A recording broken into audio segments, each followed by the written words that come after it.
Ladies and gentlemen, hello and welcome to the PrimateCast number 45. The release date for today's podcast is July the 18th, 2016. Now, I'm your host, Andrew McIntosh, and in this podcast, we feature an interview I did with Dr. Ralph Adolphs a few weeks ago on June the 4th of this year. So Dr. Adolphs is Bren Professor of Psychology and Neuroscience, as well as Professor of Biology at Caltech. So his work focuses broadly on behavioral and social neuroscience. This work has received numerous awards and other accolades over his career and led towards his establishing Caltech's Conte Center for the Neurobiology of Social Decision-Making. Now recently, between March and June of this year, he was actually invited on sabbatical here by Professor Tetsuro Matsuzawa. So he spent those 3 months in Kyoto, and his main focus, which we get into during the interview, was really to put together ideas and start, or I guess complete structure for a book he's working on about emotion in humans, but also more comparatively across other species.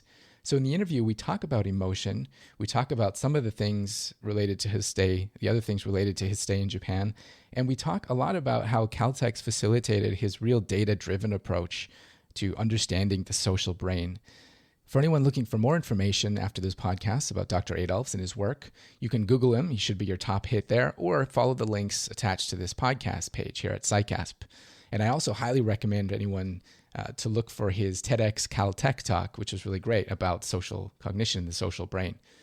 Now, the last thing I just want to mention quickly is that this interview took place at a restaurant over breakfast, at a Denny's actually, and so I do apologize for all of the background noise, but I hope you nonetheless enjoy the interview with Dr. Ralph Adolphs. I think you've been to Japan, I guess, multiple times now. Yeah, I can't even remember exactly, 6, 7, something like that. Oh, wow. But only to very restricted number of places. I mean, it's basically always been in the context of a meeting. So it's, Tokyo, always, and then Kyoto maybe 3, 4 times, Nagoya twice, Awaji Island. That's about it. You were at Awajishima, so you saw the... For a conference, yeah. Did you get to see the conference center, the Japanese macaques there? No, I really didn't get to see too much around there. Yeah, I was just stuck in a conference center. Okay. That I don't know if you knew, but that island's population of Japanese macaques is unfortunately famous for having a high proportion of those congenital malformations. Oh, no, I didn't know that. So this is the first time that I guess you've had a chance to actually establish here in Japan. Right, it's very, very different. So, in the past it was always very short, 3, 4, 5 days, maybe the longest was a week at most. So basically jet lagged the whole time. And then mostly in meetings, giving talks, attending meetings, and then a little bit of sightseeing. Mm-hmm. But this was really very different. I wanted to just take a sabbatical, to have time away to, think about the research, to work on some projects that required more in-depth thinking, a book on emotion in particular. And I didn't really know what I was getting into. I know no Japanese, but I knew enough that I had a sense that I would really enjoy it, because I love the Japanese culture, I love Japanese food, and I often say to people, I often try to explain it to people, as it just has a sort of perfect mixture of a sense of adventure and unknown, because everything's new, I don't understand the language at all, but it's perfectly safe. Mm-hmm. And so it's just the right combination of, you really feel like you're on an adventure in a new place, but you feel safe. Nothing bad's going to happen, and it's all, very orderly and civilized. Very well contained. Yes. So, and then I knew Matsuzawa. I had run into Tetsuro Matsuzawa at several meetings, and he visited Caltech, and I sort of had a vague, standing invitation from him that should I ever consider a sabbatical in Kyoto, please let him know and come and visit. So I picked Kyoto. Yeah. Yes. So there's a lot of things you just mentioned that you can probably get to in the rest of this conversation, but just at the start, so one of the main purposes you're here for is to, you said, write this book on emotion. Yeah, I would say 2 main purposes. One is just kind of vague and global, which is just simply time away from all the duties of committee meetings and teaching and all the whole causal nexus of obligations that I'm plugged into in my normal life, to unplug myself from that and just have some time to reflect on things. And then more specifically, this book. So at least one of the other podcast interviewees we had, Francois, also was doing a type of sabbatical in Japan a number of years ago and used that time to come out with a book, something about the ape and the sushi master. But I just wonder, is it you've written books before or edited? I've edited some, and I've written some, papers that felt like writing a book. But no, I've never written a book. It's actually going to be co-authored between myself and a colleague at Caltech, David Anderson, who works on emotion, but in a much more reductionist, microscopic way, looking at particular circuits in rodents with optogenetics. But so, we had been, and I in particular, had been thinking about a book on emotion because I'd been thinking about it, putting out papers, in particular sort of conceptual, theoretical papers, but every time I started writing those, there was always far too much to say than you could put in a paper, and so a book seemed like the right format. And I would say I pretty much got the book done in my head, I guess is the right way to put it. So, I have a table of contents and several of the first chapters written, material all assembled. It's not actually written yet, though, so there's still quite a bit of work to be done. But the plan, when I came here, I had nothing on the book except an idea to write a book on emotion. So now I have, a table of contents, little folders with PDFs in them, and a fairly detailed structure, so I know what needs to be done next. So yes, I got that done. I was just wondering about the process. I know a lot of people say when they're writing, it's good to get out to a different kind of environment and be able to get away from, as you mentioned, all the responsibilities that you have at home. Yeah, but it allows more, in-depth thinking than my typical day at Caltech, as probably everybody's, is really chopped up. So I have like half an hour here to work on something, but then the next meeting comes and a phone call comes and the student comes in and it's all chopped up. So I want to come back to the emotion later. It's a really fascinating topic, but just kind of a silly question I have. So you, if I remember correctly, you got your PhD from Caltech. That's correct. And then went away for a postdoc and then eventually came back on faculty. Right. And so Caltech has kind of, in some respects, like a mythical stance in science, research, technology, academics. I just wonder your kind of experiences. It's a very special place. I mean, it's extremely small.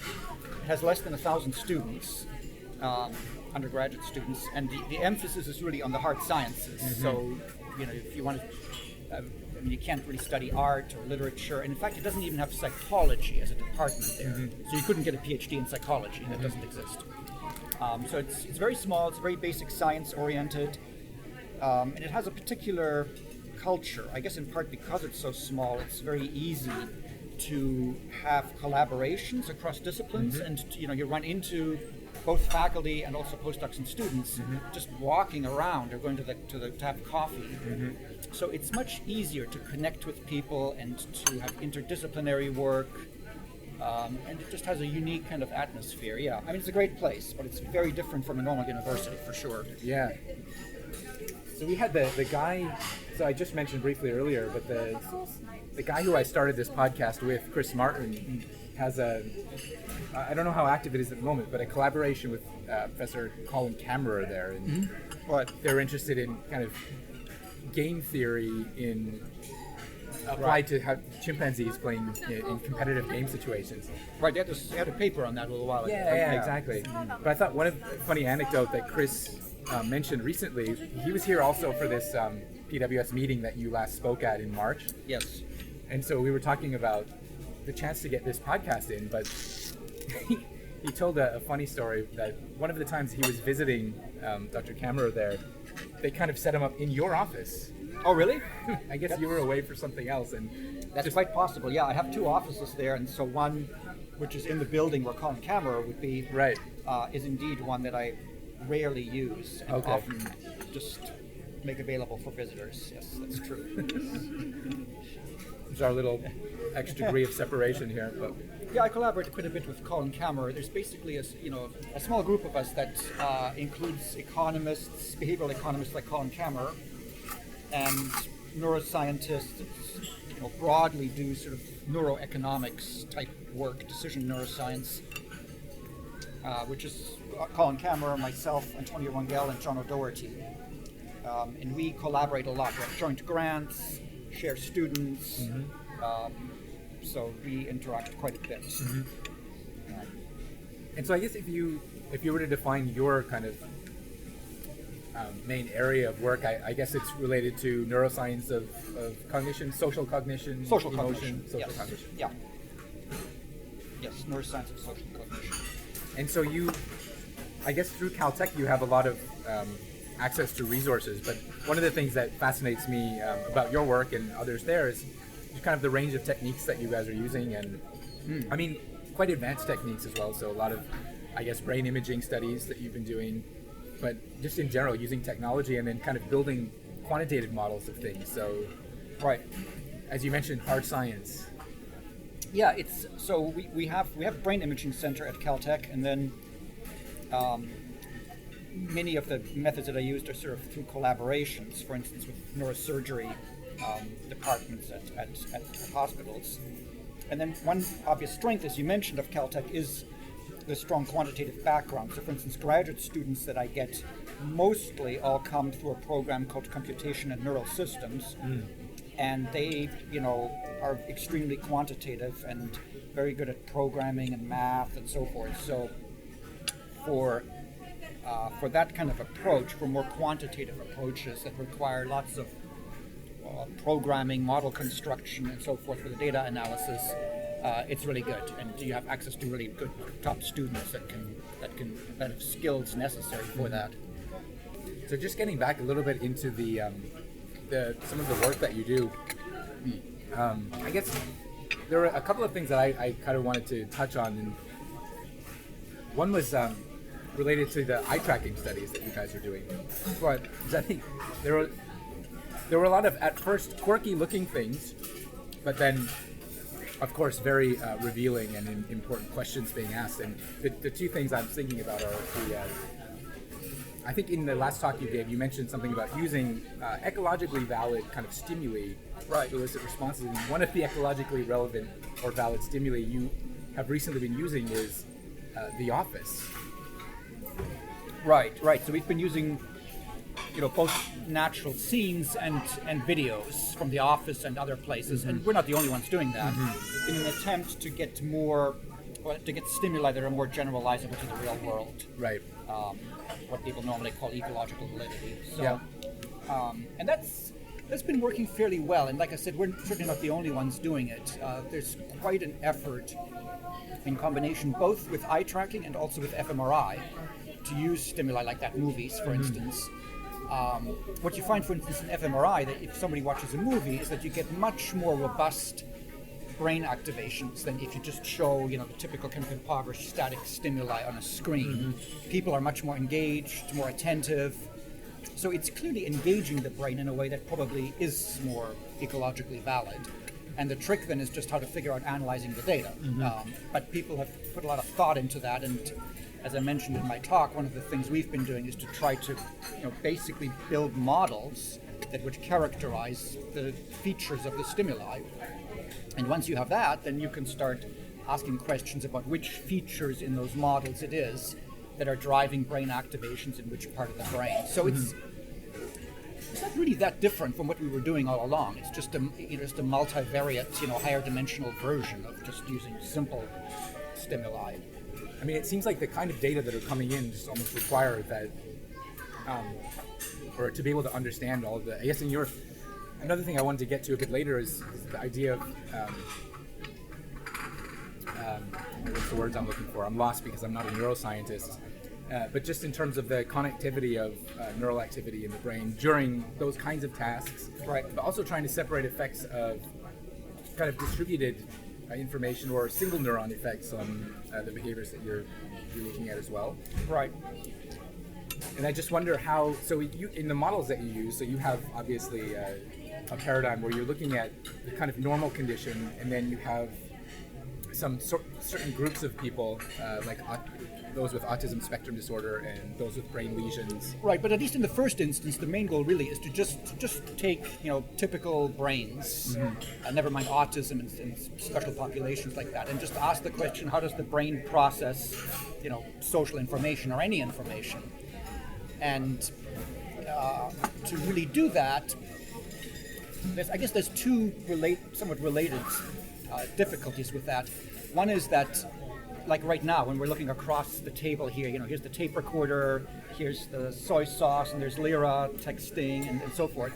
There are many, many different stimuli here that are all competing for visual attention, that are all being processed by the brain, and that's the kind of natural environment in which our brains evolved to operate. Not, sitting in a dark room seeing a single stimulus come up on the screen. That's right. So there's many, many things going on, and the question is how does that work? How does the brain process that? So one theme is just that it's complex, for lack of a better word. But I guess the term that people would normally use is that it's very high dimensional. Right. So if you wanted to characterize the stimulus space, it's not, you can't characterize it in just 2 or 3 or 4 dimensions. It's hundreds or thousands.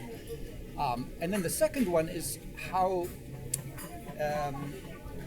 to make sense of that, in particular to come in with like categories or hypotheses, or to have a data-driven kind of approach. Right. So when you look at the behavior of a chimpanzee or another animal, for instance, in behavioral studies, you sit there and if you watch it in the field, you could score certain things, certain interactions, sounds, and the question is, well, how do you know that those are the right categories? Maybe it should be very different kinds of categories that you just don't know, and how could you ever find them? So, especially for the neuroscience data, people are taking a more data-driven approach and really asking, let's just try and sort of keep the data as raw as possible. Can we use sort of machine learning and unsupervised classification algorithms to tell us what the categories would be? So rather than saying, let's look for the brain area that processes faces, maybe we should look for the brain area that processes certain kinds of configurations in a certain context. But we would never guess what that is, because we have these categories, ways of carving up the world and making sense of the data as scientists that we sort of bring to the table, but that may not at all be the right way to understand how the brain works, which may look very alien to us. So those are I think, 2 big related challenges. One is that what the brain evolved to process is high-dimensional, complex, multimodal information. And the way that it's processing that is not with the categories that we normally think of as scientists, not as faces, objects, text. It may be more complicated than that. So to discover that, that's a lot of the methods that we and many others have been working on. It's a weird field because, of course, you worry that at the end of that exercise, if it works, you could end up with a science that looks very alien to you, and that doesn't really allow you to understand people except in a very mathematical way. But the hope would be that won't be the case, that somehow we would gain a deeper understanding of how the brain really processes information. In a way, it's not that different from physics, right?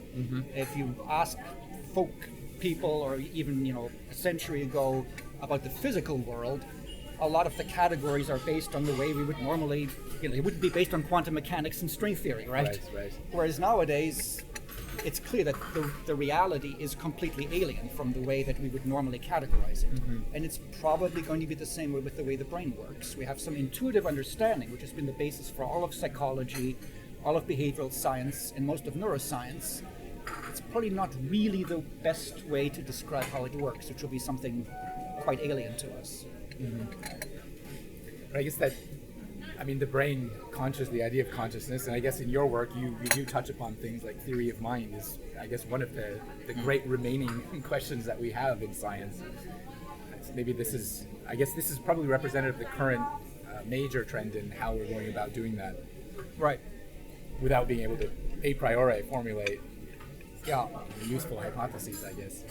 It's a pretty new kind of thing, in large part because the kinds of and quantity of data required are new. fMRI, for instance, hasn't been around for very long at all, and the idea of having very large amounts of fMRI data that you can analyze is really very new. And then the algorithms as well. In particular, lots of, like what Google, DeepMind is doing now, lots of sort of deep learning, machine learning algorithms. That's all very, very new. So both the computing power and the mathematical tools for the analysis, and just the quantity of data and data sharing, those are all very new developments, really just in the last couple of years. So I also know that part of another major theme in your research is comparative, using a comparative approach. And so not only looking at, so within humans, looking at, as we mentioned, the different types of populations within humans, but also across species. So you showed some work where you've done similar studies with macaques or with rats. And I just wonder so earlier you mentioned this idea of ecological validity. But you also mentioned that you're trying to use as similar a paradigm or stimulus set as possible across the different species. So how do you kind of reconcile the implicit differences between the species and try and kind of match your experiments to get you the information you need? Well, that's super hard. All the studies that have other species involved are all collaborative with other labs that do research in monkeys and so forth. It's extremely hard, but I think it is essential, because if all you have is human data and you're just looking at how the human mind processes information, I think you never get the kind of evolutionary grounding that you really need to answer that question. A good case in point is the study of emotion. So if you look at neuroimaging studies and a lot of the psychology of emotion, it's 100% human, and it's very focused on the way people think about emotion and the concepts and the words that they have. So there's lots of emphasis on cross-cultural studies of emotion, on people's experiences of emotion. And in fact, some people saying that you can't really study emotion in animals because they can't tell you about it.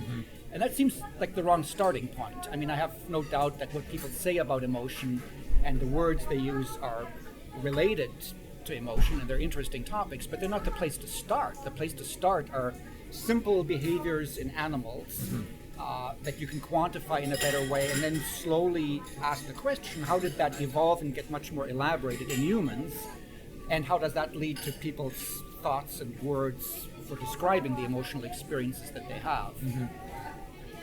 But I think that's been a problem with pretty much all of psychology, actually.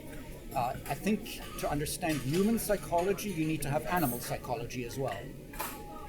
Because otherwise you don't have the grounding. We didn't just suddenly appear in the world. We have a long evolutionary history. And so to understand the psychological processes, I think you need to ask the question, where did they come from? How did they evolve? And I think it's especially important when you want to ask, how do those psychological processes map onto the brain? Because again, there's a story there. There's an evolutionary story to tell. And I think you need to pay attention to that. So I think it's important for many reasons to do the studies in animals. And then, of course, there are practical reasons as well, which is that there are many advantages to doing studies, both behavioral and invasive neuroscience studies in animals compared to humans. For social cognition, for social behavior, one big advantage is that the animals generally don't know that they never know that they're in an experiment. So they treat a social stimulus like the real thing. With humans, it's the opposite. They always know they're in an experiment. And no matter what you do, they will process it differently. So they come in and the first thing they do is sign informed consent. Right. So immediately they know it's an experiment, it's not real. Well, that changes everything. So I think you really need the triangulation with animal data for many reasons, both conceptual and methodological, to make sense of the human data. But it's very hard, and I think that's probably one reason why it's often de-emphasized, and many cognitive neuroscientists think it's irrelevant or useless. Maybe they don't honestly think it's irrelevant and useless. They just realize it's so difficult, let's just forget it. Yeah, right. But I think we need to try. And that was one impetus for me doing my sabbatical here with Matsuzawa and PWS in Kyoto, to have a little link to that, animal behavior and animal psychology, and get a sense for how you all do your research. I think the trajectory in, certainly within the biological study of animal behavior, cognition in general is another good example, but I suppose at some point when studies of animal behavior first started, people had no problem, frankly, anthropomorphizing about why animals were doing the types of behaviors they were. But then, of course, as the field kind of grew, matured a bit and became more scientific, there was almost like the opposite reaction where, no, we can't possibly discuss these things because we can't impose what we experience on what animals are experiencing. And so people didn't even talk about things like cognition, and then now emotion is kind of the new frontier for that. I guess all of the recent work on animal cognition, which has clearly shown that's a real thing outside of the human experience. And so now I guess we're starting to see that with emotion as well, where if you, as you mentioned, if you just kind of step away from the subjective experience of emotion, there's still something that governs behavior. Right. I think you really need to step away from subjective experience in human research for the same reason that people did so historically in animal research. Right. But, if you ask, especially in social psychology, there's, influential papers and opinions that basically say social psychology is about human conscious experience. If you take that as the starting point, that's a real problem, and then you certainly can't make the link very easily to animals. So I think you need to not take that step. I have no doubt that both humans and animals have conscious experiences, but I wouldn't start there as a scientist. I mean, that's a very, very difficult final question. But the place to start is what's happening in terms of the psychological theory and what's happening in the brain to regulate social behavior. Start there, and there's, that'll keep you busy for the next 100 years, and then you can talk about consciousness. So how did the idea to use The Office, not to dwell on kind of more trivial parts of the research, but come about? I mean, that's obviously something that people love and it was all work by a former postdoc in my lab, who's now an assistant professor at Indiana University, Dan Kennedy, and he started using this in a research study looking at autism. I'd never actually watched The Office myself. I don't have a TV at home, so we don't watch TV. But people knew this sitcom, The Office. It's terrible. Have you ever seen it? Yes. It's really embarrassing. Yes. Very cringeworthy. But that was the whole point. It's very embarrassing and has all these socially awkward moments. Yes. And so that's the kind of brain processing that we wanted to engage. It requires you to really figure out what people are thinking and intending and what all the social relationships are in order to find it socially awkward. Yeah. And which is a process that people with autism have difficulty with. So in a sense, it was the perfect stimulus that people had, poured millions of dollars into designing.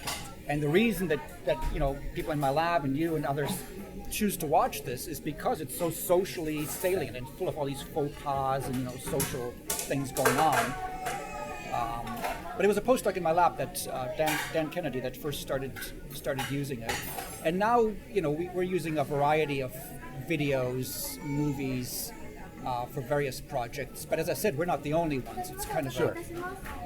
But so those socially awkward situations, I guess one of the main drivers that you mentioned your postdoc was interested in was kind of looking at how, in the normal case, people process that information and what kind of things they pay most attention to, and then what happens in the case of autism spectrum disorder. Right, exactly. Yeah, so this was, sort of rich, more ecologically valid kind of stimulus that we could back that story out of. And the only thing that you need to do is then to be able to quantify, okay, so can you come up with a parametric regressor that would quantify at each point in time in the movie how is social awkwardness? And he did that. So he had a whole bunch of independent people watch the movie and with a joystick rate the social awkwardness. So, sometimes it's low, sometimes it's high, and you can then use that as a regressor and ask where, as a function of social awkwardness, do you see activation in the brain? That's really fascinating. And you could do that with any other rating. So you could get, lots of semantic ratings and ask, what do I see in the brain that best correlates with the ratings, the time-varying ratings that people would give to the movie? And that works remarkably well. So that's the general approach that we and as I said, other folks have taken. There are many other things you can do with movies. So you can do more data-driven approaches. There are many things you can do, but it's kind of a growing field, as I mentioned, to use movies as stimuli, in particular for fMRI studies these days. They activate the brain much more strongly, and you get activation to many, many different features, all in one experiment. Whereas otherwise I would need to do a separate experiment to look at faces, to look at text, and to look at whatever category I want to look at, all as separate contrasts. It would take me forever. Here, they're all there present together. I just need to construct the right model to back out the brain activation specific to any feature that I'm interested in. And do you have kind of similar stimuli for the primate or rodent models that you use as well? I mean, I'm not so sure about the rodents, but are you giving videos like of that kind of nature to the monkeys, for example, or? A little bit. The person we've been collaborating there is Katalin Gotthard at the University of Arizona, and she has looked at that a little bit. She had a paper in Current Biology maybe a year ago or so, using videos of monkeys, and looking in particular when a monkey sees another monkey making eye contact to them. It turned out that cells in the amygdala were particularly sensitive to that social signal, seeing a primate turn and make eye contact with you. So it's those kinds of relevant social signals that you want to get, from these stimuli. And if you have a video where there are many things happening, you could discover that. If I want to go in and do this in a very reductionist way, I would need to do an experiment to see, well, does the cell respond to the face sideways, or the face front-facing, or the upside-down face, or eye direction left, right, down, up. It would take me forever to find the right combination. But if I just have a naturally occurring video, you can be sure there will be signals that the brain will respond to in there, because that's what it evolved to process. And so all you need to do is then find them, and they're there in that rich stimulus. So it has been done a little bit in animal studies, but still it's a minority there, for sure. It's just difficult to come up with the right stimuli and the right analyses. But I think it's we're sort of at a point where a lot of neuroscience in particular is changing and starting to use these more ecologically rich stimuli. We're going to see much more of it in the future, I think, both for human and animal research. So just to kind of close out, I want to return full circle back to this, your stay in Japan and the development of this project on emotion. To just kind of look at big picture here. So what is it that you kind of hope to accomplish mainly with that, with this project, and in a way kind of redirect the focus of research on emotion in humans and animals? Write a book, and I've also been working on papers on the same theme. Write a book that would lay the foundations for how I think a science of emotion should proceed. I guess this is the basic way of putting it. And a big part of that was just simply clarifying things. So if you ask people, if I asked you now, and if you search the literature, what do you mean by an emotion? You're going to get a whole bunch of confusing answers. And that's what's characterized the field, that people are ambiguous or vague or just don't know what they're talking about. Or if they are specific, they talk about different things. And some people mean the conscious experience of emotion. Some people mean concepts for emotion. Some people mean recognizing emotion in other people, and so forth. And so I think that the main starting point has been, or the main several first chapters of the book are devoted to trying to make clear the separation of those different topics, and asking what's the core, which for me is emotions are central states that regulate behavior at a certain level of complexity. They're more complex than reflexes, they're less complex than deliberate, planned, volitional behavior, and they evolved as sort of packages to deal with recurring themes in the environment to regulate behavior in a way that's more flexible than reflexes, but not as computationally intensive and open-ended as just free volitional behavior. And I think once you have that starting point, you can then ask, okay, now what conscious experiences are associated with that? How in different cultures, when we watch people exhibit behaviors that seem emotional, do we carve that up and classify and conceptualize that, and what words do we have, and so forth. But those are all derivative questions to the core question of what an emotion should be. So that's the basic theme of the book, to try to return to some anchoring for what emotions are really all about, which isn't new. I mean, people have written this stuff before, but somehow it got buried, and in particular it got very buried in recent social psychology and also cognitive neuroscience, where the emphasis, as I mentioned, by far is on human semantic knowledge and concepts for and experiences of emotion, not the emotion itself. So that's a big part. I think it's really put like this. It's really the project is not that specific to emotion. It's really a project in the philosophy of science, frankly, to try to clean up a field and provide conceptual distinctions that I think would be helpful to move it forward. So. Well, I definitely hope it does. I mean, you've also spoken with one of my graduate students who's kind of toying with the idea of using. Yes. What's your name? The idea of disgust. Cecile. Yes, working on disgust. Yeah. Yeah, exactly. I mean, we come at it from a very different perspective. We're kind of starting in behavioral ecology and the relationship between infectious disease and evolution and behavior. Right. But that's just one of the things that's sitting right there is, how do animals have this kind of adaptive system that's motivating them to behave in certain ways? And right. If you just make it bare bones like that, it's not so inconceivable to think that yes, there could be an emotional right. component. No, and the data that she had in the monkeys, and I guess is now planning to collect in bonobos. Exactly. Yeah.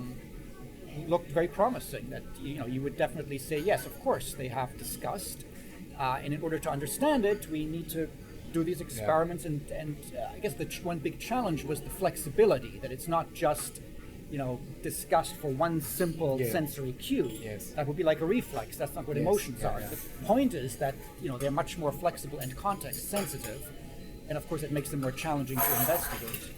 But disgust is a great case in point, I think. It's a clear emotion with phylogenetic continuity that we would want to understand in animals, and eventually find the neural systems that mediate it in animals, and then ask how does that then get elaborated in humans into moral disgust, etc. Yeah. And I guess the one that you've mainly focused on is fear, emotion of fear, a lot. Yes, serendipitously. I mean, just because I happened to start working with this patient with amygdala lesions, and it turned out that fear was the emotion that was impacted by that. But it wasn't because I was particularly interested in fear. It was serendipitous. Yeah, it came about because of this patient. And that's another clear case in point. So one question for sure is, okay, so we have disgust, we have fear, maybe anger, aggression. Okay, so that's 3. That doesn't seem like very many emotions. And so one challenge I think that you always hear is, okay, so how many are there, and how would you be able to tell? And I think that then it gets complicated very quickly. And probably the answer is, the kinds of words we have for emotion categories are not, at least not all of them, the best way to carve up emotions, and we need a more dimensional space in which to locate them. But the starting point, again, has to be to conceive of emotions as internal states that regulate behavior at a particular level of flexibility and complexity. More flexible than reflexes, not like volitional thinking, but somewhere in the middle. And then there's lots of work to be done from there. Okay. Well, Dr. Adolphs, thanks so much for joining us on the podcast. And I'm sorry to have interrupted your breakfast. It was a delicious breakfast, and thanks for joining us here at Denny's for a breakfast of salmon and natto and tea. Fit for champions. You have been listening to the PrimateCast, a podcast series dedicated to the study and conservation of primates around the world. Brought to you by the Centre for International Collaboration and Advanced Studies in Primatology of the Primate Research Institute of Kyoto University. Visit us online at www.cicaspr.u.ac.jp/news/podcasts and follow us on Facebook at www.facebook.com/theprimatecast and on Twitter at theprimatecast.